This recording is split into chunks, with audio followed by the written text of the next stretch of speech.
Nu, tokį staigų padarykim dabar, ar ne? Tai vakarykštis short setupas, kuris čia buvo, ar ne, puikiai suveikė, tuo įjungsiu nuotrauką, ar ne. Vakar kaip viskas atrodė. Vakar atrodė štai taip, o toks mano short setupas buvo ir longas buvo ties range low, ar ne?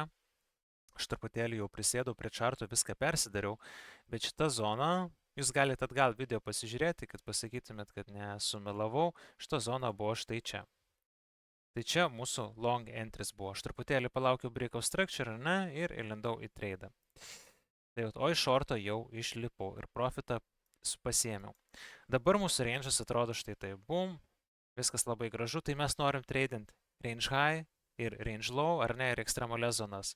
Tai dar vienas long setupas atrodo štai taip, short setupas štai taip. Viskas labai paprasta. O svarbiausia, kad techninė analizė puikiai ar ne pasitarnavo, tikiuosi irgi galėjot pasinaudojat tradais. O jeigu nepavyksta, jeigu norit realių laikų viską gauti ar netiesiogiai su mumis bendrauti, tai būtinai užsukite į mūsų telegramą, ar ne?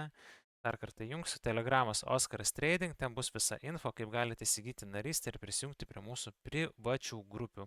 O jeigu trūksta ar ne tokios kaip motivacijos, tai pasižiūrėkit būtinai pirmą pripinintą video ir ten bus narių atsiliepimai ir galėsit juos pasiskaityti.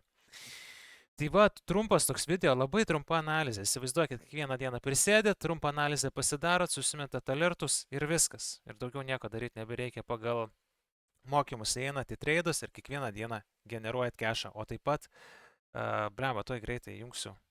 Pum. Crypto LT diskusijos. Čia toks pavadinimas mūsų yra vieno kanalo ir ten vienas iš mūsų narių, kuris yra praėjęs pamokas, kuris su mumis yra jau, dabar nežinau, 2 metus, Rustamas. Tai pasidalino savo rezultatais paskutiniais. 30% nuo savo kapitalo plus 7K. Šaunuolis. Jeigu norit su tokiais žmonėm bendraut kartu, dalyvaut, prašau, prisijungkit prie mūsų. Arba bent jau telegramą pasiekit, tenai bus daug nemokamos info ir visada updatinsim, kaip mums sekasi. Tai vat, viskas, šiandien taip trumpai. Ir jo, pasimatysim jau rytoj. Jeigu turit klausimų, kaip visada, į komentarus parašykit arba galit privačiai.